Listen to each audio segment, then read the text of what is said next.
Salut à tous, ça fait tout simplement 32 journées que la Ligue 1 a commencé et puis j'ai l'impression qu'on n'arrive pas à comprendre comment ça fonctionne, comment on doit jouer, qu'on n'arrive pas à corriger, gommer nos erreurs qui sont les mêmes et qui sont récurrentes au fur et à mesure de la saison. J'ai l'impression que c'est pire depuis le mois de janvier, depuis qu'Eric Orneland est là, où on a un plan de jeu qui est beaucoup plus offensif et à chaque fois il y a les mêmes erreurs, des pertes de balles, des erreurs individuelles qui amènent à des situations dangereuses, à des occasions, à des buts adverses. Quand on prend un but, c'est tôt dans le match. On revient, on y arrive, en ayant raté beaucoup d'occasions comme d'habitude. On arrive, on égalise, et on sait tous qu'il y a énormément de chances que derrière, on en prenne un. Et qu'est-ce qui se passe? Eh ben, on prend un but. Voilà. C'est à chaque fois la même chose, et encore une fois ce soir, défaite face à l'AS Monaco. Comme les joueurs le disent, on essaiera de mieux faire la prochaine fois. Bah oui, mais sauf qu'il reste 3 journées, maintenant il ne reste plus que deux, après il ne restera plus qu'une, et puis après il n'en restera plus. Et puis déjà quand on va voir ce qui va se passer demain, parce qu'il y a encore des matchs et qui sont très importants pour nous dans cette lutte pour le maintien, notamment Le Havre, hein, parce qu'on va regarder déjà le barragiste en premier. Le Havre qui compte un point d'avance sur les Verts, même plus avec la différence de but parce qu'on se prend encore moins d'eux. Et Le Havre, si jamais il gagne contre Auxerre, il pourrait compter 4 points d'avance sur nous. Et quand il reste plus que 6 points à distribuer et il faut qu'on en prenne 4 sur 6, eh ben, ça sentirait très très mauvais pour nous. Voilà, on va faire comme d'habitude le débrief de la rencontre. Comme d'habitude, ça tombe bien parce qu'on va encore dire la même chose. Je suis désolé, mais à chaque fois, c'est la même chose. Des erreurs individuelles qui nous plombent totalement. Et puis aussi, quand même, parler des choix d'Eric Orneland parce qu'aujourd'hui, il y avait une grosse absence. C'était Lucas Tassin, bien évidemment, qui nous a manqué. Et c'est un jeune de 16 ans qui l'a remplacé, Djilan Nguessan. Pourquoi ce choix de la part d'Eric Orneland? Bah, on va essayer d'y répondre, hein. C'est pas évident, mais je comprends pas non plus en tout cas. Et puis après, il y a des changements qui m'ont pas trop plu, notamment en fin de match. J'ai pas compris pourquoi on attend la 90e pour faire rentrer Masson, Sissoko. Alors qu'on perd 3-1 à ce moment-là, il fallait peut-être les faire avant. Bref, on va faire le débrief de cette rencontre. Avant de débuter, n'oubliez pas de vous abonner, de liker la vidéo, et puis nous on se retrouve juste après le générique.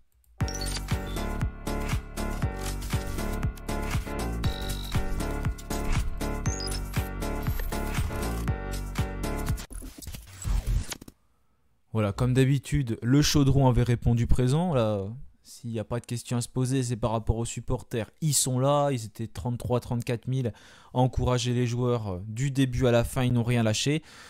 Mais malheureusement, ça ne suffit pas, hein. Ça peut marcher sur certains matchs, peut-être comme le derby, où c'est un match à part et les joueurs arrivent à se galvaniser.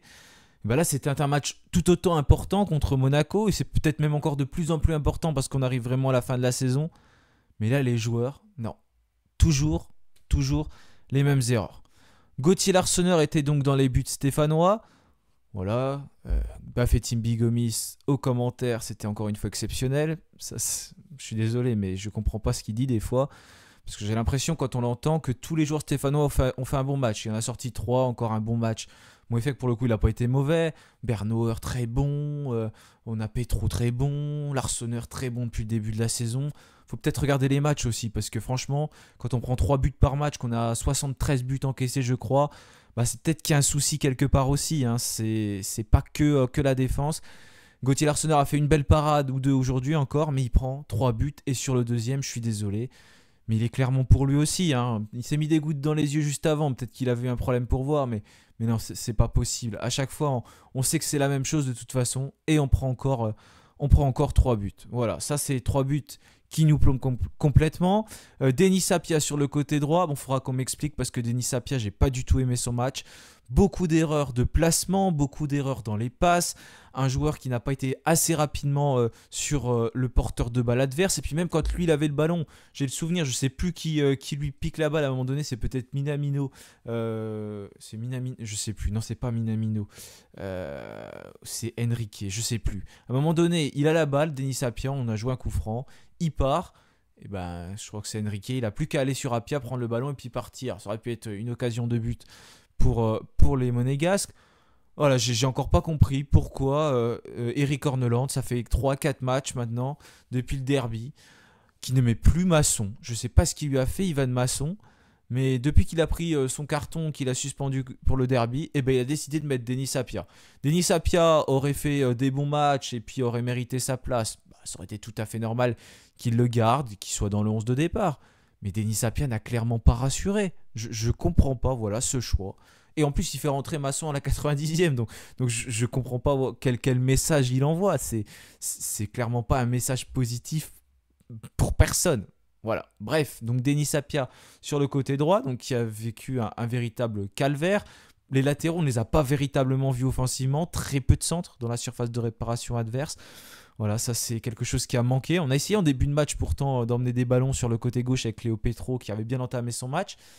Mais après, plus de centre, plus rien. C'était peut-être quelque chose sur lequel il fallait jouer. Hein. On sait que c'est très dur de contourner une défense, de mettre de la vitesse pour cette équipe stéphanoise. Bah, des fois, tu envoies un ballon dans la surface, un centre, ça peut marquer. On l'a vu hein, par le passé. Il n'y a pas Stassin là, mais Cardona a été capable de mettre aussi des ballons. Et puis sur un malentendu, hein, peut y avoir un contre son camp. Hein. Bref, quelque chose peut arriver. Mais non, à la force de contourner, bah, on sait que de toute façon, au bout d'un moment, on va faire une erreur technique, perdre la balle, parce que les erreurs techniques, elles arrivent beaucoup trop vite côté stéphanois. Hein, on les a vues à multiples reprises sur cette rencontre. Des fois, on fait une passe comme ça, et puis il y a 2-3 joueurs qui se regardent, et ben non, c'est un Monégasque qui va la prendre, alors qu'on avait tout le temps de la prendre. Et là, ça peut emmener des offensives très dangereuses. Mais ça, c'est des choses qu'on ne corrige pas et qu'on répète. Et je comprends pas pourquoi on est tout le temps en train de les répéter. On devrait plus au bout d'un moment. Il devrait être corrigé ces choses-là. Cet effectif stéphanois, on voit qu'il a ses lacunes, mais il n'arrive pas à les corriger. Pour des joueurs qui sont censés monter en puissance, qui ont été recrutés par la data, machin chouette, je suis désolé, mais non. On voit tout le temps la même chose, donc il y a un véritable problème. Donc Léo Petro était lui sur le côté gauche. De toute manière, il n'y a pas de concurrence. Ce sera Léo Petro sur ce côté. Ça, on le sait. Un joueur qui mouille le maillot, qui se bat, ça, il n'y a pas de souci. Je ne reproche jamais ça. Il a fait des super tacles, par contre, Léo Petro. Mais voilà, même quand il essaye d'apporter offensivement, c'est très très difficile. Il centre un petit peu mieux depuis 2-3 matchs. Il n'y a pas eu beaucoup de centres, mais ils n'étaient pas affreux, ces centres qu'il a mis. Mais il y a ce manqué dans la surface de réparation à un moment donné. Ah là là. En cette première mi-temps, on avait l'occasion d'égaliser. Il est gaucher, Petro, en plus, ça vient sur son pied gauche. Il a tout le temps, il rate le ballon. Il y a toujours cette approximation technique, malheureusement, de sa part, qui le fait pêcher. Mais ça, voilà, c'est les défauts de Léo Petro. Et de toute manière, on sait qu'on aurait dû recruter un latéral gauche. Bon, il veut faire jouer Denis Sapia. Bah, pourquoi il ne met pas Denis Sapia à droite et Petro à gauche et Masson à gauche? Il aurait pu tenter ça, non. Ça montre bien que Masson, je sais pas, il compte plus pour lui depuis quelques matchs. Il n'est pas blessé, on n'en parle jamais, je sais pas ce qui se passe avec lui. Bref, dans l'axe, on avait Michael Nadé et Maxime Bernauer. Bernauer qui a été, je pense, l'homme le plus efficace de cette défense stéphanoise, même si on prend encore 3 buts. Efficace ne veut pas dire qu'il a fait un bon match, comme peut le dire Gomis, voilà, fait un bon match. Non, il n'a pas fait un bon match, il a fait un match neutre. On l'a vu, voilà, il a récupéré des ballons, c'est très intéressant. Mais quand on encaisse 3 buts, je suis désolé, et ça passe souvent par l'axe de la défense, c'est qu'il y a aussi un problème dans le placement de nos défenseurs centraux. Il n'est pas assez dur sur l'homme, il les laisse un peu trop passer certaines fois, et ça nous coûte cher, ça nous coûte des buts. Donc quand à chaque match, tu coûtes au moins un but, bah, je suis désolé, mais c'est pas assez. C'est un défenseur qui est pas forcément mauvais quand on voit l'ensemble de la défense stéphanoise, mais c'est pas assez, ça suffit pas. On prend 3 buts, on ne peut pas s'en contenter aujourd'hui. Michael Nadé, qui était à ses côtés, qui a fait aussi beaucoup d'erreurs, comme l'ensemble de ses compères, malheureusement, et ça nous coûte cher. Au milieu de terrain, je disais ces derniers temps que j'aimais beaucoup les prestations d'Ekwa. Pour le coup, je disais qu'il faisait des bons matchs, et je trouvais que c'était vrai. Là, Ekwa totalement éteint, qui a beaucoup joué vers l'arrière, qui n'a pas assez regardé le jeu vers l'avant, qui n'a pas trouvé les ouvertures. Mais aussi, il n'y avait pas trop de mouvement devant, que ce soit Cardona, Nguessan, Davitashvili devant. Il n'y avait pas un joueur qui prenait la profondeur, qui y allait, qui tentait des choses. Et ça n'a pas arrangé nos milieux de terrain, il faut le dire aussi. Donc Tardieu à ses côtés. Et puis Moefek, qui a fait un bon match pour le coup, qui s'est beaucoup battu, qui a récupéré beaucoup de ballons, je pense. J'ai bien aimé la prestation de Moefek, voilà, qui fait 2-3 bons matchs ces derniers temps. Mais malheureusement, ça ne suffit pas, parce qu'il ne faut pas qu'un joueur se dégage, il faut qu'il y ait tout un collectif. Et là, c'est un match où tu joues ta survie. Je suis désolé, il faut mettre les coups, il faut mettre l'intensité, il faut être méchant, il faut mettre de l'impact. Il n'y en a pas eu assez, même si quelquefois les Monégasques étaient au sol. C'est pas assez, il faut qu'il y ait une révolte. Il n'y a pas ce joueur qui dit « Allez les gars, on y va, on se révolte, on se révolte ». Tu le sens pas en tout cas en regardant le match. Et ça ne suffit pas, c'est pas possible. On n'a pas la qualité pour aller accrocher cette équipe monégasque. et ben, il faut se servir de ce stade et puis se dire que les gars, il reste 2 matchs, c'est notre survie, et ben, il faut tenter quelque chose. Mais non, on joue pas comme une équipe de toute manière qui joue le maintien. Et ça, c'était notre gros problème déjà quand on est descendu il y a 2 ans. C'est encore notre gros problème aujourd'hui. On n'a pas du tout la même manière de jouer, mais on n'a pas la manière de jouer d'une équipe qui joue le maintien. Je suis désolé, Monaco, on disait ouais, c'est une équipe qui galère à l'extérieur, qui fait pareil que Saint-Etienne sur la phase retour, c'est-à-dire 5 points pris à l'extérieur. Bah, de toute manière, on sait que toutes les mauvaises séries, on les arrête. Et ben on l'a arrêté. Monaco est allé gagner chez nous. Pendant que le Havre arrive à faire un match nul contre Monaco. Pendant que Montpellier a déjà battu Monaco. Bref, c'est pas normal ce qui se passe. On doit prendre des points contre ce genre d'équipe. On est incapable de les prendre. Parce que à chaque fois, on commet des erreurs. Et puis, on veut tout le temps jouer de la même manière. Mais ils l'ont compris, ces équipes-là. Et on n'est pas capable d'accélérer, de faire les différences techniquement. Donc forcément, ça passe pas. Cardona, sur le côté droit, totalement à côté de ses pompes aujourd'hui, Irving Cardona. Franchement, c'est compliqué depuis quelques matchs pour lui, malheureusement. Je sais pas, je le sens cramé, épuisé mentalement, physiquement. Les joueurs en fait qui sont arrivés pendant le mercato d'hiver, qui sont 2, ils n'ont pas emmené cette fraîcheur mentale que j'aurais aimé voir. On a l'impression qu'ils sont arrivés déjà et qu'ils avaient tout le poids de ce qui s'est passé depuis le début de la saison. Et malheureusement, Cardona, il galère. Tout comme Lucas Tassin, il y a quelques temps, on nous disait qu'il était incertain, touché, je crois, au niveau des adducteurs pour Cardona. On n'en a pas reparlé en conférence de presse. Est-ce que c'est ça qui le gêne ou est-ce que c'est qu'il est vraiment limité? Mais il n'y a plus cette petite chose, cette petite étincelle, cette petite flamme qui est capable normalement d'emmener Irving Cardona. Malheureusement, ça n'a pas fonctionné ces derniers matchs et il est pour l'instant à l'image de l'équipe. Hein. C'est frustrant parce qu'on attend beaucoup de Cardona, mais il n'y arrive pas. On le sent autant cramé que les autres. Zuriko Davitashvili qui a marqué un superbe but. Le Géorgien, il n'a pas fait un match exécrable pour le coup, contrairement à Cardona. On l'a un peu plus vu, plus de mouvements, et puis il y a ce but qui le récompense tout de même.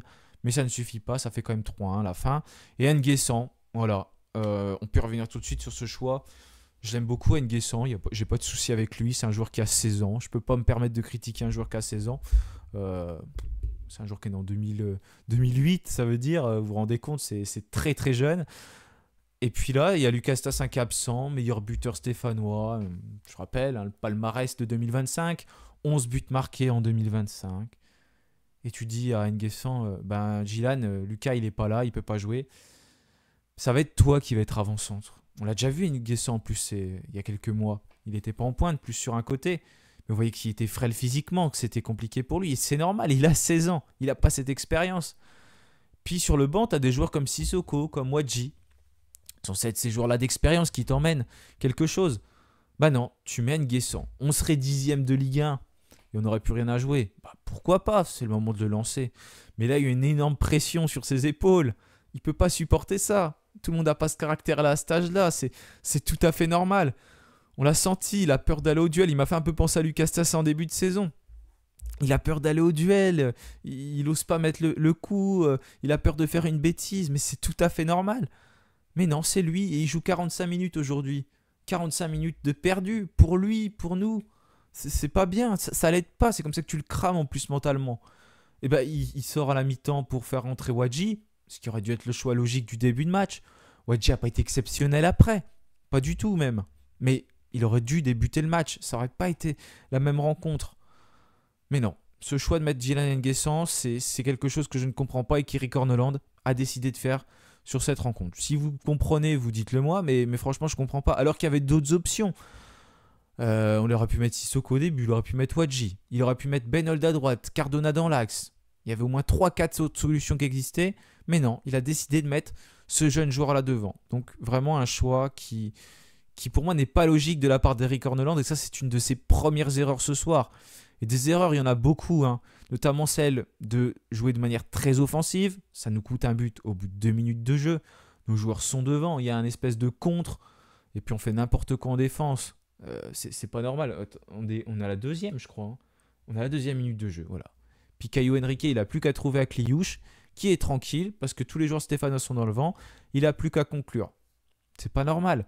Les autres équipes qui jouent le maintien, j'en vois souvent qui disent on a le meilleur jeu des équipes qui jouent le maintien, mais quand on joue le maintien, le but c'est pas d'avoir du beau jeu.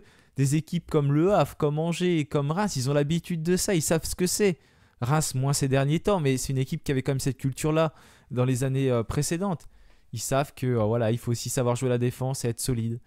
Bah, c'est pas notre cas. On va devant, bah, on a des lacunes, on perd le ballon à un moment donné parce qu'on est faible, et derrière, on sait qu'on n'est pas bon. On aurait une bonne défense encore, mais c'est pas le cas. Et puis on s'expose, on prend des buts. C'est toujours la même chose. Voilà, une équipe qui joue le maintien, elle part jamais à l'abordage devant. Et ça marche pas, ça. Et ça marche pas depuis 32 journées, et ça marchera pas à la 33e non plus. Contre Monaco, il fallait aller les chercher, ces points. Même le point du match nul était limite pas suffisant. Et ben, encore une défaite. Voilà, c'est tout. Bref, pour revenir rapidement sur la rencontre, et ce scénario qui est très frustrant, bah, qui est logique, mais très frustrant parce qu'on perd encore. Et ben, ce qui se passe, c'est que voilà, on part, on a avec de bonnes intentions, on est vers l'avant, on met le pressing, c'est bien. Petit à petit, on le sait tous que l'équipe, elle va être complètement cramée au bout d'un moment, hein, parce que c'est tout le temps pareil. Bah, ça manque pas, hein. On prend ce but donc à la 2e minute de jeu, avec des grosses erreurs de marquage. Donc ça fait un 0. On en rate des occasions encore et encore, comme tout le temps en fait. On a Cardona qui rate un petit piqué par-dessus le gardien adverse. Ah bah, j'ai pas les temps, je peux pas vous dire là combien on est. Mais on a l'occasion d'égaliser à ce moment-là. On va avoir à un moment donné un corner, une tête de Mouefek qui passe au-dessus. Léo Petro donc qui se rate. Et là pour le coup il y avait un bon mouvement Stéphane. Il y en a des beaux mouvements, hein. Il y en a, parfois. On arrive à les conclure certaines fois, mais pas aujourd'hui. Voilà. Et de toute manière, on s'expose trop après. Donc, il y a ce raté de Petro. On voit qu'on a l'occasion de revenir en première mi-temps. Ils ont un beau face-à-face et l'Arsenal fait un bel arrêt devant Akliouche qui aurait pu nous coûter 2-0 directement et nous mettre dedans. Donc là, bravo à l'Arsenal qui a sorti le bel arrêt au bon moment. On rentre au vestiaire. Il y a ce score donc de 1-0 pour Monaco. On rentre sur la pelouse. Donc, il y a Wadji qui va remplacer N'Guessan, donc un choix qui pour moi aurait dû être fait bien avant. On va encore essayer de pousser. Davitashvili qui a une très grosse occasion qui se présente seul face au gardien monégasque. Je croyais qu'il y avait corner, mais apparemment il n'y a pas corner, donc on va dire qu'il n'y avait pas corner. Ce ballon donc qui passe au-dessus, ce qui rate, alors qu'il y a des solutions, hein, comme par exemple Cardona tout à l'heure. Il y avait Davitashvili, je crois, qui était dans l'axe. Là, il y a Wadji qui fait un appel aussi. Mais pour une fois que des joueurs font des appels d'ailleurs pour en revenir à ça, parce que c'est souvent, j'en parlais tout à l'heure, comme quand Eko avait le ballon, les joueurs ils se cachent un petit peu. Et les gars, il faut se montrer, il faut... Je sais pas, je comprends pas. J'ai l'impression qu'on se cache alors que des fois il faut essayer de se montrer. Je sais pas, des fois je pense que ces joueurs ils ont un petit peu peur de faire des erreurs et du coup ils en font encore plus. Pourtant, cette équipe stéphanoise, sur la première mi-temps, quand on regarde, on n'est pas ridicule, hein. Contre Monaco, on a la possession du ballon en plus. C'est nous qui faisons globalement le jeu. Mais il y a toujours ces ratés à certains moments parce que je sais pas. Je sais même pas l'expliquer. Si j'arrive à l'expliquer, je dirais Horneland. Mais il y a toutes ces erreurs qui nous coûtent cher. On a tous ces ratés. On est incapable d'inscrire les buts pendant que les autres équipes qui sont face à nous, eh ben, elles sont cliniques. On le paye cash. Et d'ailleurs, quand on va marquer ce beau but avec Davitashvili, hein, c'est très bien ce qu'il fait Davitashvili. La frappe, elle est magnifique. Et ben on craque à un moment donné. Et là, c'est l'Arsenal qui se trouve. Mais la défense stéphanoise aussi. Il est dans l'axe, il tire. C'est 2 minutes après notre but. 3 minutes. C'est pas normal. Il est tout seul dans l'axe. Donc Srati, là, il a plus qu'à tirer. L'Arsenal je vois ce qu'il fait. Et ça fait 2-1. Après, on va être incapable de revenir de toute façon, parce qu'on est déjà revenu une fois, ça suffit. Et il y a le 3e but qui intervient, et là c'est Bernauer qui glisse, du coup il couvre le Monégasque, on est à la 78e minute de jeu. Akliouche qui sert dans le bon tempo Balogun, et qui va tromper Gauthier Larsonneur. 3-1 pour Monaco. Et puis de son côté, pour en revenir à Horneland, il tarde à faire ses changements. Donc il y a ce changement que je comprends pas. Donc on a Ben Old-Mouton qui avait remplacé Mouefek et Cardona, donc là c'était logique, 71e, pour le coup je tombe pas là-dessus, mais 90e, attendre pour faire sortir Apia, Tardieu et faire entrer Masson Sissoko. Là il sait plus quoi faire, notre coach. Il y a 6 minutes de temps additionnel, mais il tente ça à ce moment-là, alors qu'il aurait pu le faire un quart d'heure avant. On est mené 3-1 en plus. Pourquoi faire ces changements maintenant ? J'ai hâte d'écouter la conférence de presse, voir ce que Horneland va nous dire. Mais en tout cas, il va bien falloir surveiller ce qui va se passer parce que je vous affiche le classement en même temps. Donc, nouvelle défaite contre Monaco. On est 17e avec 27 points. Le Havre, pour l'instant, compte 28. Angers 30, Nantes 32. Reims 33 et Reims qui est quasiment sauvé grâce à nous. Qui est même carrément sauvé presque. Limite le match contre nous, en tout cas barragiste presque assuré. Et voilà, donc le Havre qui compte 28 points et nous 27, s'ils gagnent, ils ont 4 points d'avance, même un petit peu plus avec la différence de but. On va espérer qu'ils s'inclinent lourdement contre Auxerre pour pouvoir espérer qu'il reste un point et avec la différence de but.